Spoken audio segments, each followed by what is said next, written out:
going to be a really fun panel introduction for me because never do I get to name drop so many amazing brands, teams, and individuals in the span of the first minute of the session. So let's start, Russ, we'll start with you, who really needs no introduction, but Russell Wilson, Super Bowl champion, current quarterback of the New York Giants, 10-time Pro Bowler, and also founder alongside his wife Sierra of 3 Brand, Goodman Brand, and also Why Not Productions, if he doesn't have enough going on already. David Adelman, another who has too many companies to list, but Harris Blitzer Sports and Media and Entertainment, owner of 76ers, New Jersey Devils, the Jack Hughes. Crystal Palace, which if you're a Ted Lasso fan and you know the stadium there, that's Crystal Palace, as well as founder of Campus Apartments, FS Investments, and many other things. I don't know if I mentioned the Commanders as well, but also the investor in the Commanders. So lots going on with David. And then Matt Vlasic as well, CEO of Game 7, a sports and media company, and also prior to that, CEO of Bravado, which ran the merchandising for huge names, again, name dropping, Ariana Grande, Taylor Swift, Rolling Stones, Travis Scott, who am I missing? Justin Bieber. The list goes on and on. Many more. We've got a stellar cast up here. But I want to start, Russell, with you, with Why Not Productions. I think there's a lot of meaning that goes into the name and how you chose that. Can you share that with the group? Yeah, well, first of all, it's good to be here with you all. I'm super excited, to be on the stage with these guys too, and I'm super grateful. I started Why Not You Productions because, my dad, he used to always say, why not you, why not you? Why not you graduate early? Why don't you graduate in 2.5 years, 3 years out of college? I was playing football and baseball, and I made a promise to my dad. When you say yes, to my dad, a yes is yes and your no is no. And so I was a really good baseball player coming out of high school, and I turned down, going in the pros out of high school. I wanted to play both sports. I wanted to have this big dream of playing football, and everybody said I was too short to do it. So my dad said, hey, why not you? And why don't you graduate early? So that way, as soon as you graduate, if you get drafted in football or baseball, you can go and not have to go back to school again. And so the cool part for me is that, unfortunately my dad passed away, and I was a freshman in college, and he had to get his leg amputated. He had diabetes. And that was my motivation for working my tail off every day. I remember him being in the car with me. I was 8 years old, and he asked me questions. Son, you're 25 years old. Use your imagination. What are you doing? You're 35. You're 45. You're 50 years old. What have you done? What have you created? And if it wasn't good enough, he'd be like, tell it again. It's not good enough. Love that. And so a big part for me is that we've created Why Not You Productions, also a Why Not You Foundation as well. We've been fortunate to be able to give a lot away and really make a difference. We did a really cool thing actually with 3 Brand, my sports line, this year where we did a Youth Athlete of the Year. We raised $21.6 million for it, and we partnered. I ended up giving. I'm on the board of the V Foundation, so we gave half of it to the V Foundation. So really everything kind of surrounds that. Everything that we do, from Goodman Brand to 3 Brand to all the different businesses we do, we give back to our, to the Why Not You Foundation to give back to kids, and then we also have our Why Not You Productions, where we're really telling inspirational stories, motivational stories. We did a really cool movie called Sarah's Oil. If you guys haven't seen it, it's on Amazon. Really amazing story about a young black girl who's 11, 13 years old, who becomes the richest girl in America. She finds oil in her land. So we've done some really cool things, and it's just the beginning, and it's been exciting. But it's really the mentality of having a why not you attitude of why we get to do what we get to do. Love that. And David, I've heard you mention similar in your upbringing. You started investing when you were 13 years old, and the same mentality of why not me? Why can't I do this thing if it's interesting to me? So what's most consistent for you across all of the different business endeavors that you take on with that kind of mentality? I think for me it was, a lack of, just because it hasn't been done doesn't mean it shouldn't be done. Mm-hmm. And I guess the biggest thing for me is I'm not afraid to fail. I don't care. And so what's the worst thing that happens? It didn't work. And so that's a freedom that is really powerful, that you don't feel that pressure. And so for me, the consistency is I like taking, businesses, building them up, getting them to a certain level. I also have learned that I'm not the best long-term operator of businesses. It took a long time to understand that. But that's a powerful tool too. Admit what you're not good at as well. Definitely. And so for me, the consistency is, is it a space where I can either add value through experience or promote another entrepreneur to do better than I did, learn from my mistakes and things like that. Right, I love that. And then Matt, Game 7, I mean, it's not like, hey, what are we going to name our company? You chose a very prolific name. So in the similar vein, what drove you to choose Game 7, and how did you go about creating it? Well, it's the two greatest words in sports, and I've always loved sports. But it connects on an emotional level, and it connects to, from my previous career in music also connected on that emotional level. And to me, that was so important. And nothing sort of gets the blood boiling like your favorite song or a moment where you win the Super Bowl or a Game 7. And we sort of think of Game 7 that, not everyone's going to win the Super Bowl, not everyone's going to play in the Super Bowl, but we're all going to face our Game 7 moments in life. And my partner, Mark Messier, who's played 9 Game 7s and won 7 of them, has been really amazing in sort of laying that foundation. So we saw those words and we said we need to build an entire world around it, a world that could be adjacent to sports teams, could be adjacent in content, in product, and then partner with some of the best-in-class partners to bring it to market.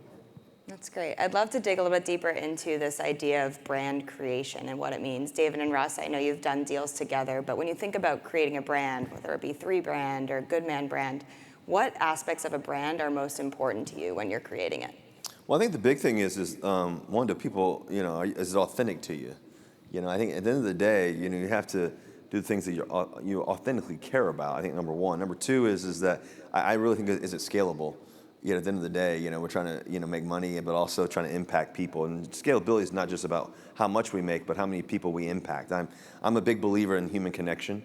And so, for 3 brand, for example, we're focused on, the mind, body, soul, and that's really our 3 major things that we focused on, and really heavily focused on the youth. And so when we think about the youth and building 3 brand, it's like, okay, well, obviously I've been fortunate to play sports, Sierra, and music. So sports, music, fashion, those are all things that we all live and see and watch and care about, as you mentioned a little bit. But like for me, when I think about the mind, body, soul, that's the difference maker for us. The mind part for kids, and there's a lot of highs and lows with kids nowadays, right? And so how are we directly connecting to them? And when you're building a brand, it's not just the idea of selling the brand, it's also making sure that it connects to the human soul. And so that's a big part of it for us. The body part, obviously, being athletic and being on the field, but looking good while you're doing it. I think that's a big part of it. I think the soul part ultimately is like, when you wake up every morning, and you're a young kid and you're dreaming and you're a young boy, a young girl, and you have a big vision, right? Is like, you have to be like so dedicated to it. And when I've been told no 100 million times that I can't do something, I can't win a Super Bowl, can't do this, that's just extra motivation. So I think anything that you love, you put your heart and soul into it. And so that's really, our brand with 3 brand. And we've been very fortunate to really build something really special. It's been, it's been 4 years or so. We've done around $385 million. We did 135 this year. It's been a fast-growing brand for youth. We're actually going to be launching 3 brand jerseys in partnership with Amazon. So like my son, Future was on third base. My president, Charlie, his son was on second base. I said, Charlie, look. He said, what? I said, look at the jerseys. He said, what do you mean? I said, the jerseys suck. He said, what do you mean? I was like, the jerseys suck. These are terrible T-shirts. I said, we got to build 3 brand jerseys. So we're actually building that brand as well and building that out in partnership with Amazon.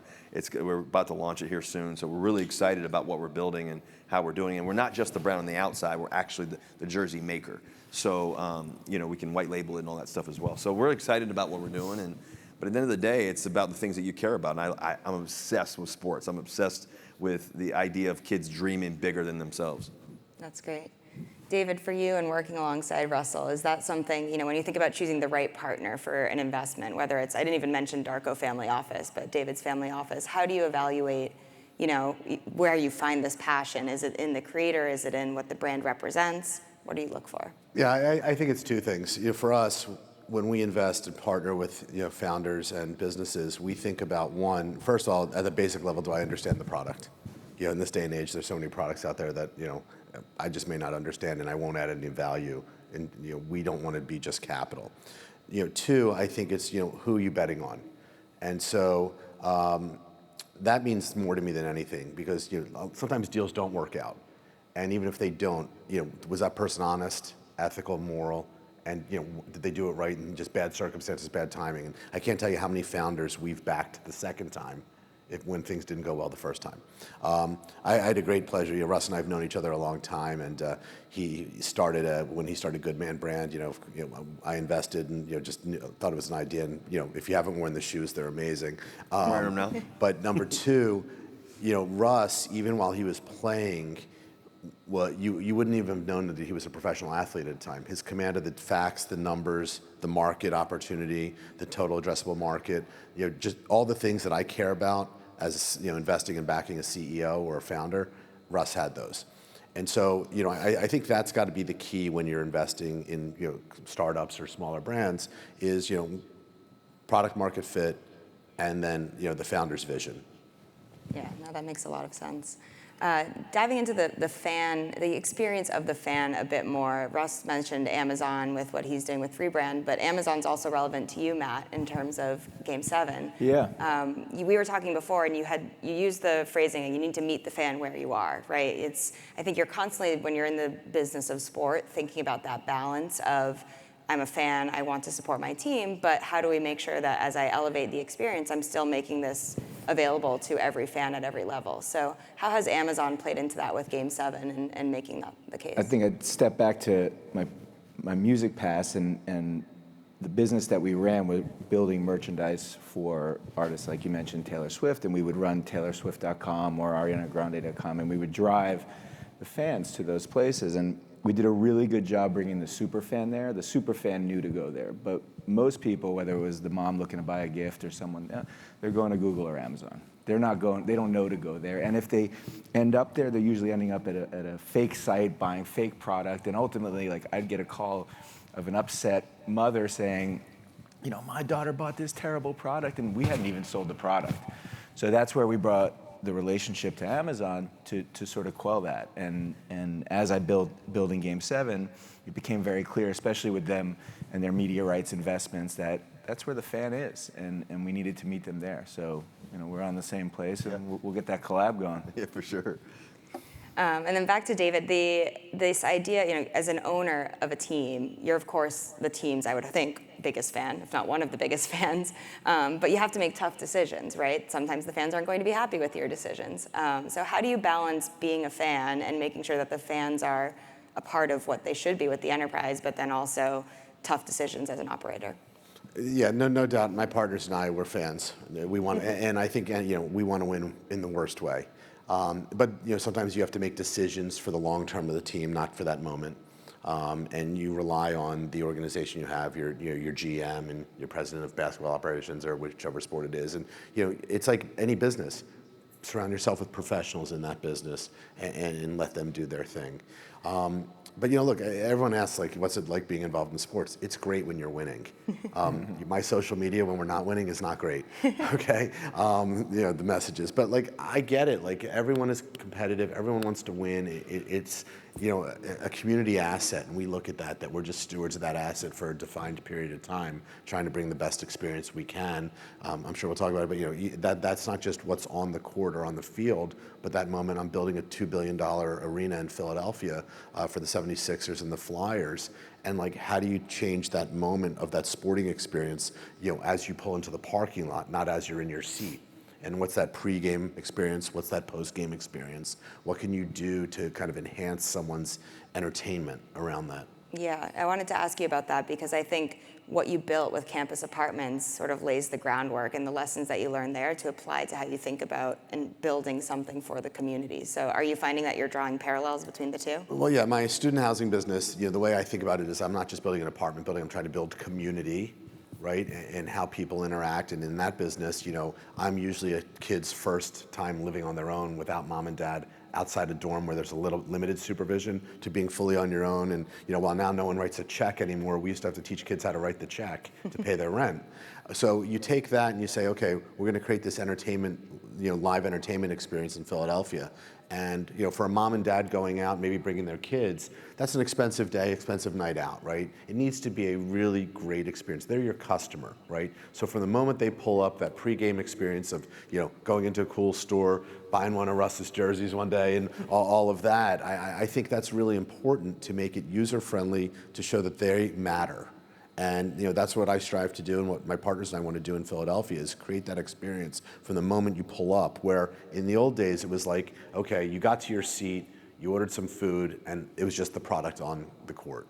And so I just think it has to be bigger than that now. Definitely, and we'll get into that a bit with Game 7 on the hospitality side as well. But Russ, you're the face of the brand, right? As an active, you're playing for the Giants right now. You represent the team, and you're in the community. So how have you found, as a player, connecting with the community, and what's your observation, from the inside out for a lot of the things that David's talking about? Well, yeah, I mean, I think, I'm going to my 15th year in the National Football League. I remember my first day, we go to this thing called the Rookie Symposium, and they bring all the, kind of similar room like this, but they bring all the NFL players, all the rookies in.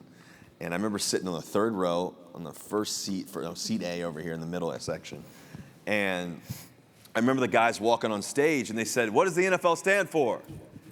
I'm like, this is easy, the National Football League. Who's this guy, He's like, "No, not for long. Not for long."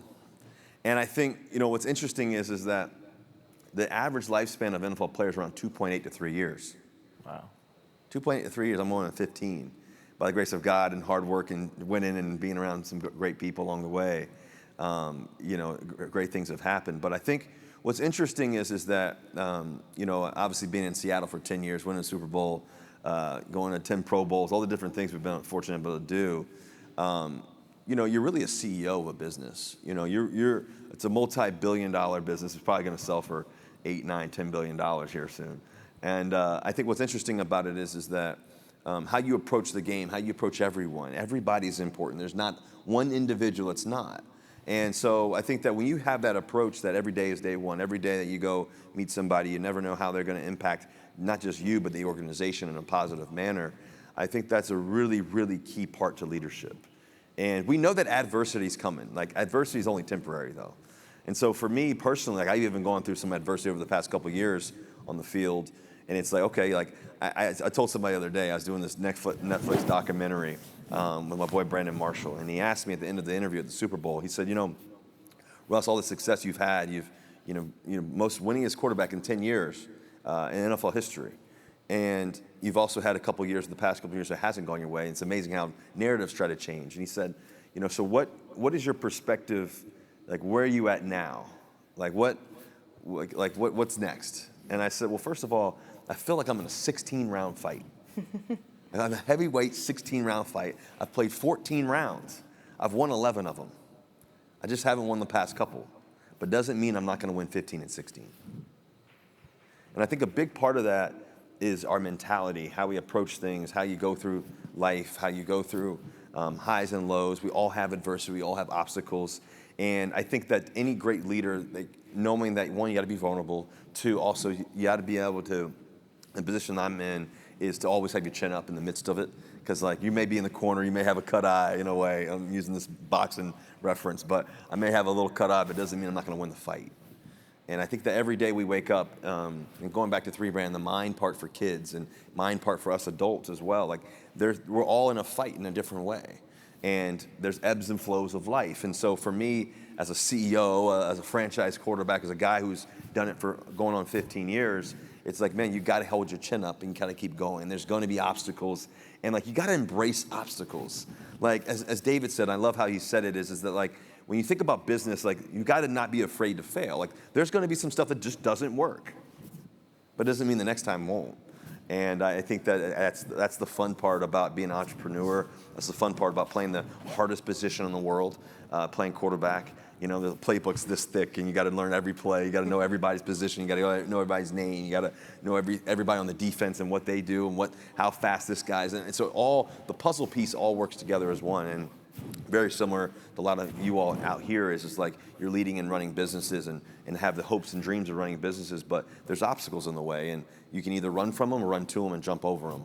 And I think I'm willing to run to them and jump over them, climb under them, fight it, whatever I got to do. But we're going to get to the other side, and I think that's a big part of business and life. Yeah, no, that's a great analogy. I love that. Thinking about moving forward, the business challenges, hospitality, you both mentioned it. You're building a new arena. That's like, I'm sure you, however many years ago, didn't think that that's something you would be doing. And Game 7 is trying to really change the way that hospitality works and assigning that brand to it. Matt, first of all, I guess tell us a little bit about how Game 7 is building out with hospitality for sports. And then I'd love to hear also just some of the challenges that you face in thinking about how to move this forward, but still making the experience accessible for the full fan base. I think it comes down to community and building community, and I think especially as I've gotten older and all I want is community, right? I want to be around good people and enjoy that, and sports is a great thing to bring that around. So we partnered with Madison Square Garden, and we're building out the Game 7 Club, which will launch in the next couple weeks, and I'm going to talk to David about bringing one down in Philly, which would be great. And I was telling him before that I used to always shoot down to Philly when I was in the music business because it was a great place to go. Because in New York, everyone's at Madison Square Garden. They want to get a piece of the artist, and everyone wants to talk. But if you sneak into Philly and the great, so I'd love to put one down there. But it comes back to community and building community and all aligning on those goals of being able to do whatever it takes, and whether that is running through something or failing, and David talking about being okay with failing, and that's something I got to work on because I hold myself here. And I didn't say I like it. No, but you have to be okay with it because it's not always going to work. And like you said, and you faced we all face adversity, and that's just been such a recurring theme. And it comes back to community and having that community to talk about those things and experience it together. I think is really important. I wanted to also just get into a little bit of the consumer side of this, right? We're in a room full of investors. Sports and the business of sport has really almost become an asset class. But how do you think about it as something that someone should invest in? Is it the consumer behavior? If people are doing well, they're going out to sporting events. Is it a more broad thing about the business? What have you seen, David, on the on the investor side? Well, you've got multiple ways now, right? One, there's private equity investing in sports teams directly, and maybe some of you in the audience are doing that. And people are like, what do you think of these valuations and everything else? I mean, I'm sure there are a ton of panels today on AI, and that's going to be great. Like, I just don't think you can replicate a live entertainment experience. Like, I think we all believe that. And so I think if you believe that people will always thirst for that connectivity, that community, that gathering, like just physically being around people, cheering and bringing that energy, I think there's always going to be a value for people wanting to invest in that.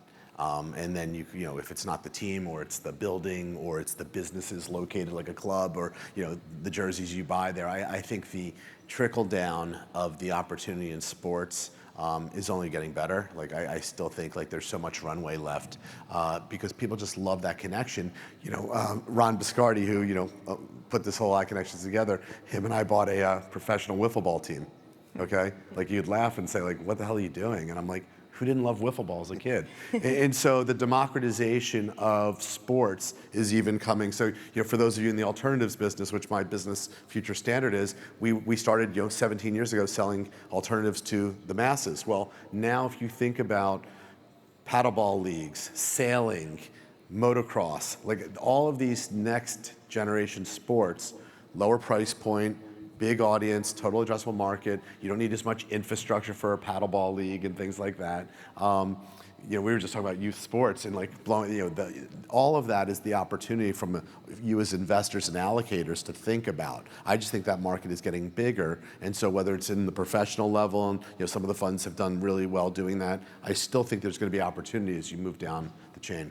Yeah, no, I think the one challenge I have for that is cutting through the noise, though, right? How do you, and Russ, this is true for athletes, celebrities of a lot of different ways. When you say, oh, I'm supporting, the cliche is, oh, the next celebrity launching a tequila brand, something like that, right? A vodka brand. Yeah. How do you evaluate these opportunities? Is it the people behind it? How do you cut through the noise of this is the right investment? This isn't just, another backed thing or someone else trying something because they have deal flow coming to them? Well, I think there's a couple pieces for us personally, for me and Sierra. I think in our family office, I think that, number one is we create stuff ourselves. Number one is like obviously 3 brand, good man. Sierra has actually a rum called 10-to-1 rum. And so like what's interesting is that, it's things that we love and also things that at the end of the day, like, as I mentioned, that I think are scalable, right? So for example, with 3 brand, like yes, we've done amazing in the apparel space, but there's also the jersey space that we're creating. At the same time, okay, we're gonna create jerseys. We're creating the jerseys, now let's create the youth leagues. So now we want to build 3 brand youth leagues around the country, right? And have football, basketball, baseball, soccer, volleyball, field hockey, lacrosse. Lacrosse is a bunch of other sports like is growing exponentially. Well, who's creating the jerseys around that? Who's doing the branding around that? Who's really building that? So that's who we want to be. I want to be really the face of youth sports. And I think about our kids and our family. So if it has connectivity to those things that we actually are passionate about, I think it's one thing. I think the second thing is that like we are focused on things that, for example, in the style fashion space, obviously 3 brand, good man brand, things in that space we're interested in. Things in the health and wellness space, obviously me being an athlete, Sierra being an entertainer, the health and wellness space. But I just turned 37 years old. I want to live a long time. So what is the interesting spaces around that and subscription or whatever it may be? Different ideas around that. And then finally, it's the hospitality space. I'm just getting involved with HQ Hotels, doing some stuff around that. Also the resort space around as well. I'm very, very intrigued and interested in that. And the final thing for me and personally, like long term, is sports investment. It's not just using all the experience on the field, but it's also using the experience of how do you build a culture? How do you build a winning locker room? What does the training room look like? What does the PT room look like? What does the weight room feel like? What is when you walk in the room? All of that is winning. And so those are the things that I'm addicted to and focused on in terms of investments for us and decisions. And at the end of the day, you got to say no way more than you say yes. I think that's a big thing for us is we've said no a lot. We've been very particular with our name and our brand and who we are and just making sure you're surrounded around the right people. And if they've been successful before, like David, I want to be involved. I want to learn more. I want to spend time with people like David and you two as well, where I get to spend time. We were talking about Game 7 and us partnering and collaborating just from being on the stage. So like, how do we do that? And then it's actually the follow through. A lot of times people don't follow through, especially celebrities or entertainers. Like I'm a handwritten cursive note writer.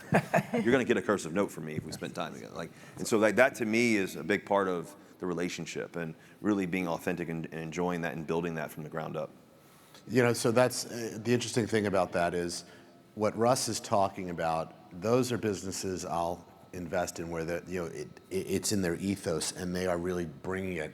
I can't tell you how many businesses I laugh at when it's like some founder and they gave some advisor shares to some athlete or entertainer to slap their name on it, and it just looks like that, and it's not authentic. Right? And so I just stay away from those because there's no skin in the game. I'm like, oh, did the athlete invest? No. Right? Russ, Russ has put a lot of his own money into Goodman. It's a big number because he cares, and 3 brand, it's his money, right? So it's not just his name, image, and likeness, it's his wallet, right? And so to me, that's what matters if you're thinking about doing just some advice. If you're looking to get involved in something, make sure they wrote a check and they have real skin in the game. Love that. Well, thank you guys for being on stage. Lots to take away here. Lots for the 3 of you to collaborate on. Thanks, everyone. Thank you. Thank you, guys. Thank you. Appreciate you all. Thanks for having us.